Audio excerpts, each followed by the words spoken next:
Imagine que você é um jogador de um time de basquete que está prestes a ir para um campeonato. Agora imagine quando você está prestes a realizar esse sonho, criaturas começam a invadir a escola. É isso que nós vamos ver na história de Hakaiju. Se vocês gostaram desse vídeo, eu peço para vocês deixarem seu like, se inscrever no canal, comentar o que vocês estão achando dessa história, também compartilhar esse vídeo para algum amigo seu que possa gostar da história desse mangá ou desse canal. Me siga também lá no Instagram, onde eu estou começando a postar vídeos de mangás, livros, coisas que eu estou lendo ultimamente. Então me sigam lá, que o que eu levar para o meu Instagram pode ser que acabe virando um vídeo aqui para o canal. Mas se vocês já fizeram tudo isso, eu digo para vocês tentarem, porque a história vai começar agora. Damn.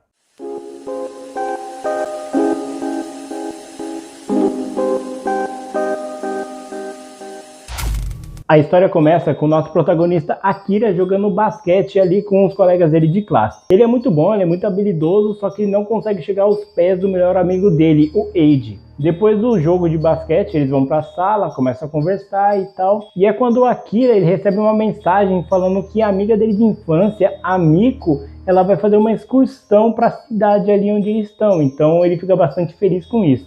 E é revelado que a Miko, o Eiji e o Akira, eles são amigos desde a infância. Tanto é que os dois têm uma espécie de munhequeira com o mesmo desenho, que é um homem jogando basquete, que foi a Miko que deu para eles. Depois da conversa, eles acabam indo pro ginásio ali para eles treinarem. E é quando o treinador deles aparece ali e fala que um dos homens que ia participar do campeonato de basquete, ele acabou ficando doente. E que por conta disso, ele vai colocar o Akira para substituir aquele jogador. O Eiji, ele fica todo orgulhoso, feliz da vida pelo Akira ter sido promovido, digamos assim, né?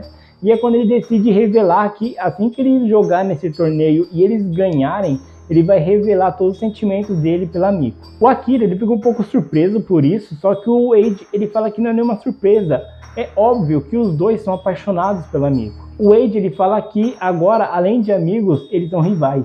E a pessoa que fizer o ponto que faça com que eles ganhem nesse campeonato vai ser o homem que vai ficar com a Miko. Então, os dois decidem meio que agora serem rivais. Depois disso, o Akira ele vai até o depósito para pegar as bolas de basquete para eles treinarem. E é quando um terremoto acontece, fazendo com que uma prateleira caia na cabeça do Akira. O Akira ele fica por um tempo desmaiado e quando ele acorda, ele não entende o que aconteceu, a visão dele está um pouco turva. Quando ele abre a porta para sair, ele não consegue ver nada porque está muito escuro. Ele só consegue ver o braço amputado do Akira. E não só isso, como ele vê estranhas mãos indo na direção dele. Desesperado, o Akira ele fecha a porta, coloca um peso ali para aquelas criaturas não entrarem. Elas ficam por um tempo batendo na porta, tentando entrar. O Akira ele fica lá dentro desesperado, ele não sabe o que está acontecendo. Ele até mesmo fica imaginando se realmente aquilo seria o braço do Eiji. Só que como tem aquela munhequeira, seria muito difícil que não fosse ele. Depois de um tempo, o Akira ele percebe que ele não vai poder ficar ali dentro por muito tempo, então ele decide sair. Quando ele sai, aquelas mãos voltam a atacar ele, ele começa a fugir igual um maluco. Ele corre até um local onde tem várias pessoas mortas, ele percebe que praticamente a escola inteira acabou morrendo. Aparece um garoto que começa a pedir ajuda pro Akira, falando que ele não tá sentindo as pernas. E é quando o Akira, usando a lanterna do celular, percebe que aquele garoto não tem as pernas dele foram arrancadas. O Akira ele continua fugindo daquela escola, daquelas criaturas, até que ele chega no local onde tem um amontoado de pessoas mortas. O Akira ele fica desesperado, achando que ele vai ser o próximo a morrer. E é quando alguém sai daquele bolo, daquela montanha de mortos que tem ali, que é a representante da turma dele, a Shirazagi. A Shirazagi ela entra em desespero, que ela fala que ela não sabe o que aconteceu, de repente alguma criatura apareceu e matou todo mundo, ela nem conseguiu reagir, ela só teve tempo de se esconder nos corpos. E é revelado que aquela criatura ainda está naquela sala, só que o Eiji consegue ajudar ela a escapar de lá. Os dois começam a fugir e eles começam a sentir estranhos tremores que estão acontecendo um após o outro. E quando eles saem da escola, eles percebem que o que estava causando aqueles tremores era uma criatura gigantesca que quase pisa neles. O Akira e a Shirazaki, eles começam a fugir dali tomando cuidado para aquela criatura não pisar neles. E depois que eles conseguem ficar longe o suficiente, eles começam a tentar pensar no que eles vão fazer. A primeira escolha que eles tomam, obviamente, é ligar para as autoridades, ligar para a polícia, exército, alguma coisa assim. Só que a bateria do celular do Akira acabou. E quando a Shirazaki vai ver o celular dela tá sem sinal. E o mais bizarro de tudo é que quando eles olham de novo para a direção que aquela criatura gigantesca estava, ela simplesmente desapareceu. O Akira, ele decide voltar para a escola porque talvez o Eiji ainda estivesse vivo, só que a Shirazaki fala que é burrice. Se ele voltar para lá, obviamente ele vai acabar sendo morto. Eles começam a caminhar tentando procurar sinal e é quando eles veem uma mulher pedindo ajuda. O problema é que uma das criaturas vai acabar cortando a mulher no meio. Eles começam a fugir até que eles encontram um garoto chamado Tadokoro. O Tadokoro, ele tá com outro aluno ali, que ele começa a maltratar o moleque, fazer bullying com ele. E ele fala que ele não sabe dizer como ele conseguiu escapar exatamente. Ele conta que ele estava na fila, já sendo liberado da escola, quando aquelas bizarras mãos apareceram e mataram todo mundo. E ele só teve tempo de fugir. Ele começa a espancar aquele moleque que tá com ele, falando que, cara, todos os amigos dele morreram, os amigos dele, conhecidos, pessoas que ele gostava, morreram, mas só sobrou aquele moleque que não tinha valor nenhum pra estar vivo. Tentando usar a lógica, a Shirazaki fala que a melhor opção que eles têm para fazer nesse momento é eles verem quem mora mais perto para irem até a casa dele. E para surpresa dele, aquele garoto que estava sendo espancado, ele fala que ele mora a mais ou menos uns 5 minutos de lá. O problema é que quando eles decidem ir para casa desse moleque, eles começam a sentir um cheiro terrível, que é revelado que é daquela criatura que eles estavam fugindo. Todos começam a fugir desesperados, e quando aquela criatura vai pegar eles, uma pessoa que estava morta dirigindo acaba atropelando a criatura, dando tempo para eles conseguirem fugir. Quando eles chegam no apartamento daquele moleque começa a falar coisas estranhas, falando que ele sempre desejou que todas as pessoas que sempre maltrataram ele, ignorassem ele, acabassem morrendo, e que isso era meio que um castigo divino, então ele estava bastante feliz, do contrário de todos ali. Ele consegue enganar todo mundo ali e acaba correndo para o apartamento dele e se trancando lá. Enquanto todos estão putos com aquele moleque, eles começam a ouvir um barulho um pouco estranho. O Akira não acredita que aquela criatura está subindo lá, já que eles estão no 4º andar, mas é isso que acontece, aquela criatura subiu até lá. Só que quando aquela criatura vai matar eles, uma outra criatura ataca eles. Eles não entendem o que aconteceu, só que eles decidem fugir de lá. O Akira, a Shirazaki e o Tadokoro, que nome horrível de pronunciar, eles começam a fugir e aquela criatura, meio que parecendo uma centopeia, tá ali já. Então eles decidem descer pelas escadas. Eles começam a ficar desesperados porque eles começam a ver várias criaturas meio centopeias.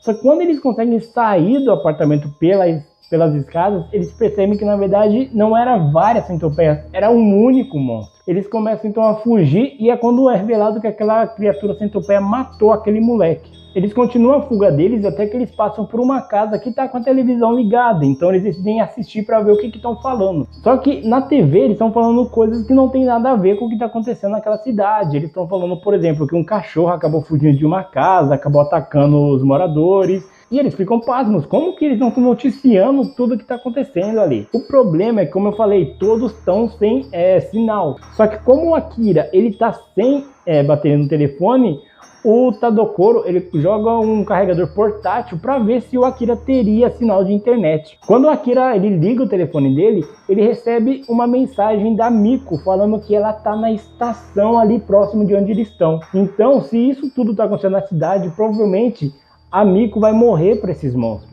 O Akira ele fica desesperado com a possibilidade da Miko acabar sendo morta, então ele fala para todos irem para lá. O Tadokoro ele fala que ele não vai para lá nem a pau, ele prefere ir para outro lugar do que ficar procurando a amiguinha de infância do Akira. Só que a Shirazaki ela fala que é interessante eles irem até o lugar onde tem bastante pessoas, porque provavelmente é onde o exército iria para lá, porque tem bastante pessoas, então eles iriam priorizar esses locais.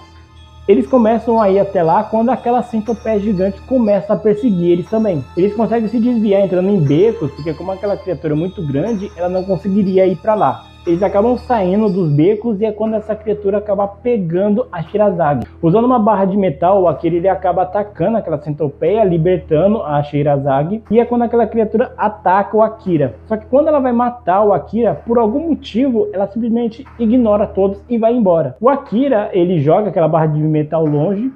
E a Shirazaki fala que é estranho, porque ele jogou a barra de ferro, mas eles não ouviram o barulho dela caindo no chão. E o Tadokoro, por não ter percebido o que ela falou, ele começa a caminhar num lugar que tinha bastante fumaça. E só então ele percebe que tem uma cratera gigantesca lá. Eles ficam pasmos com essa cratera e o Tadokoro ele começa a levantar uma teoria que essas criaturas vieram de um meteoro. Aquele meteoro fez aquele buraco gigantesco e essas criaturas vieram desse meteoro. Eles não dão tanta bola para essa teoria, eles decidem ir até a estação. E quando eles chegam lá, não tem ninguém. Não tem exército, não tem as autoridades, não tem ninguém. Só tem uma pilha de corpos. O Akira ele fica desesperado, pensando que talvez a Miko já estivesse morta. E é quando eles veem algumas pessoas correndo de alguma coisa. O Tadokoro ele fica feliz falando que eles estão vivos, para onde eles podem ir para um lugar seguro e tal. Só que as pessoas falam que tem os gigantes se aproximando. E quando o Akira olha para cima, ele percebe que tem uma criatura gigantesca vindo na direção dele. E ele até percebe que talvez seja aquela mesma criatura que quase pisou neles na escola. E é dessa maneira que acaba o volume 1 de Hakaiju. Hakaiju ele é um mangá bastante desesperador. Ele é desesperador porque você não sabe o que são essas criaturas, você não sabe de onde elas vieram, você só sabe que elas são extremamente mortais, elas não precisam de tanto esforço assim para dilacerar um corpo humano. O que intriga nesse mangá é o desespero que os personagens passam, porque você sabe que eles estão desorientados, eles nem sabem muitas vezes o que fazer, talvez a atitude burra de você sair de um lugar que você quase foi morto, mas decidir voltar para lá com uma mera possibilidade que talvez o seu amigo estivesse vivo. Então o senso de desorientação desse mangá é muito grande, você fica completamente perdido, porque se fosse no nosso caso, se isso acontecesse com a gente, muitas vezes a gente ficaria nessa mesma situação. O que são essas criaturas? De onde elas vieram? Por que criaturas brigam entre elas em alguns momentos? O que elas querem? De onde elas vieram? Porque tem uma cratera gigantesca ali no meio da cidade. Então são perguntas que você não sabe a resposta. E o mais bizarro de tudo, o que me deixa mais intrigado, além de todas essas perguntas, é porque a mídia não está mostrando isso. Sabe, se um evento nessa escala, de uma cratera gigantesca, criaturas dizimando cidades, por que a mídia está falando de coisas banais, quando uma coisa tão grave, tão séria dessa não é mostrada? É um dos mistérios mais intrigantes desse mangá. Será que a mídia não está sabendo? Porque seria impossível uma coisa nessa escala não ser notada pelas autoridades. E conforme você vai lendo o mangá, você começa a ter um pouquinho de noção do que talvez tenha acontecido. Você não sabe quem são as criaturas, mas os personagens eles comentam sobre teorias que eles têm. Então talvez alguma teoria esteja certa, talvez não seja nada disso. É apenas a mente humana tentando buscar um motivo para essas coisas estarem acontecendo. Então o senso de desorientação, como eu falei, nesse mangá é muito presente. O mais estranho nesse mangá é que, assim, todo mangá que eu vou trazer aqui, principalmente quando ele é importado, que é esse o caso, eu começo a ler ele online. O mais estranho é que esse mangá, ele tem, se não me engano, coisa de 39 capítulos, alguma coisa assim. Só que traduzido para o português, por algum motivo, só tem 10 capítulos. Eu não entendi o porquê isso, não sei se o mangá não é tão, assim, chamativo, não fez tanto sucesso.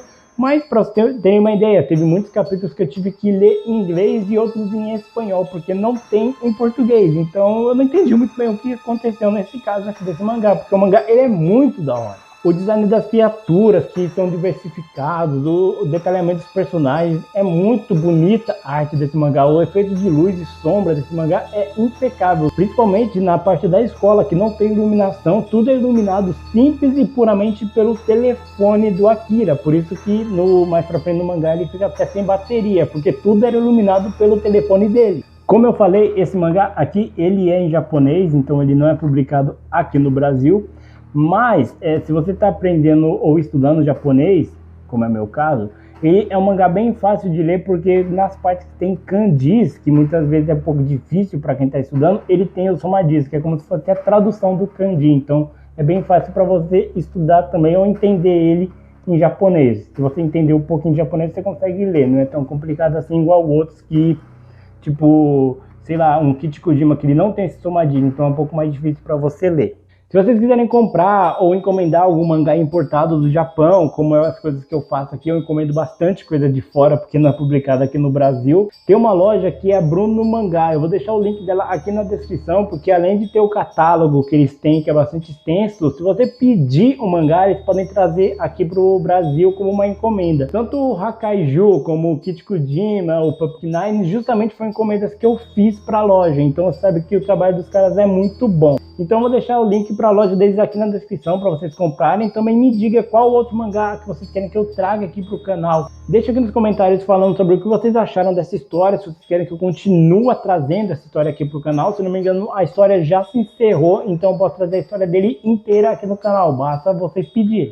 Também queria agradecer a todos vocês porque a gente chegou a 2.000 inscritos. Eu estou bastante feliz e surpreso porque é um canal assim bem simplesinho, como eu faço tudo sozinho. Chegar a 2.000 inscritos é quase um sonho meio que alcançado. Eu nem imaginava que a gente ia chegar a 2.000. Então eu peço para vocês deixarem seu like, se inscrever no canal, compartilhar esse vídeo com algum amigo seu, que eu estou trazendo agora mangás e quadros diferentes aqui para o canal também. Então você compartilhando e curtindo ajuda bastante o canal. Também não se esqueça de me seguir lá no Instagram. Lá eu vou estar trazendo reviews dos mangás que eu estou lendo, seja ele livros, mangás, HQs. Então me segue lá porque as coisas que eu levo para lá pode ser que venha aqui para o canal também. Mas então é isso, pessoal. Agradeço bastante a audiência de vocês e até mais.